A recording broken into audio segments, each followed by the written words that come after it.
नमस्कार दोस्तों।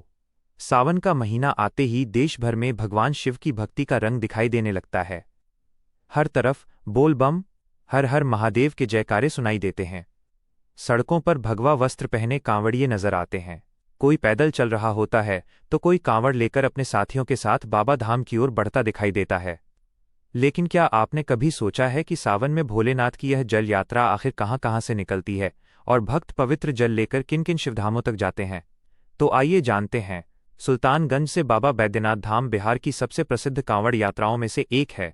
सुल्तानगंज से देवघर बाबा बैद्यनाथ धाम की यात्रा, यहाँ श्रद्धालु पवित्र गंगा से जल भरते हैं और कांवड़ में गंगा जल लेकर झारखंड के देवघर स्थित बाबा बैद्यनाथ धाम की ओर निकल पड़ते हैं।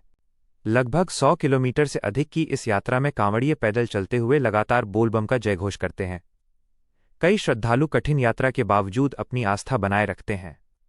रास्ते में जगह जगह सेवा शिविर लगाए जाते हैं, जहां कांवड़ियों के लिए पानी, भोजन और आराम की व्यवस्था की जाती है। कहा जाता है कि सुल्तानगंज से गंगाजल लेकर बाबा बैद्यनाथ को जल अर्पण करने की परंपरा सदियों से चली आ रही है। हरिद्वार और गंगाजल की कांवड़ यात्रा। अब बात करते हैं उत्तर भारत की प्रसिद्ध कांवड़ यात्रा की।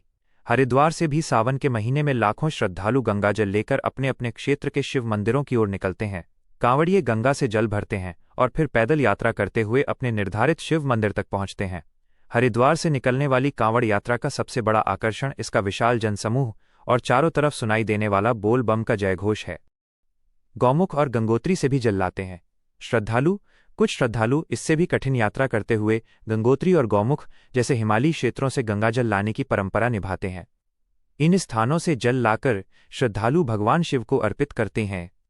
इन यात्राओं में रास्ता कठिन हो सकता है, लेकिन भक्तों के लिए उनकी आस्था सबसे बड़ी शक्ति बन जाती है। उत्तर प्रदेश में भी गूंजता है बोलबम।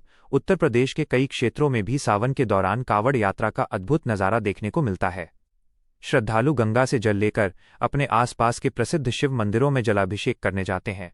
कहीं हरिद्वार से जल लाया जाता है तो कहीं स्थानीय पवित्र नदियों और तीर्थ स्थलों से जल लेकर शिवलिंग पर अर्पित किया जाता है। सड़कों पर कांवड़ियों की लंबी कतारें और भगवा रंग का नज़ारा सावन की भक्ति को और भी खास बना देता है। मध्य प्रदेश और दूसरे राज्यों में भी जलाभिषेक सावन में केवल बिहार, झारखंड और उत्तर प्रदेश ही नहीं, बल्कि मध्य प्रदेश, राजस्थान, छत्तीसगढ़, दिल्ली, हरियाणा और अन्य राज्यों में भी शिवभक्त कांवड़ या जल लेकर अपने स्थानीय शिव मंदिरों तक पहुंचते हैं। कई जगह श्रद्धालु नदियों, सरोवरों या पवित्र तीर्थ स्थलों से जल लेकर भगवान शिव का जलाभिषेक करते हैं। यानी सावन आते ही देश के अलग अलग हिस्सों में शिव भक्ति की एक अलग ही तस्वीर दिखाई देने लगती है। आखिर क्यों चढ़ाया जाता है भगवान शिव को जल? हिंदू धार्मिक मान्यताओं में भगवान शिव को जल अर्पित करना अत्यंत पवित्र माना जाता है। भक्त अपनी श्रद्धा के अनुसार जल, बेलपत्र और अन्य पूजन सामग्री अर्पित करते हैं और भगवान शिव से सुख, शांति और समृद्धि की प्रार्थना करते हैं। कांवड़ यात्रा केवल एक यात्रा नहीं, बल्कि भक्तों के लिए आस्था, अनुशासन और श्रद्धा का प्रतीक है। कई लोग लंबी दूरी पैदल तय करके अपने आराध्य भगवान शिव के मंदिर तक पहुंचते हैं और फिर जल अर्पित करके अपनी यात्रा पूरी करते हैं। सावन का असली रंग सावन में जब लाखों कांवड़िए एक साथ बोल बम हर हर महादेव का जयघोष करते हुए आगे बढ़ते हैं तो पूरा वातावरण शिवमय हो जाता है। किसी के हाथ में कांवड़ होती है, किसी के कंधे पर गंगा जल, तो किसी के मन में सिर्फ एक ही संकल्प, बाबा के दरबार में जल चढ़ाना है। यही आस्था सावन की जल यात्रा को खास बनाती है। तो दोस्तों, चाहे सुल्तानगंज से बाबा बैद्यनाथ धाम की यात्रा हो, हरिद्वार से कांवड़ यात्रा हो या देश के किसी अन्य हिस्से से शिव मंदिर तक जल ले जाने की परंपरा, हर जगह भक्तों की श्रद्धा और भगवान शिव के प्रति विश्वास दिखाई देता है। बोल बम, हर हर महादेव।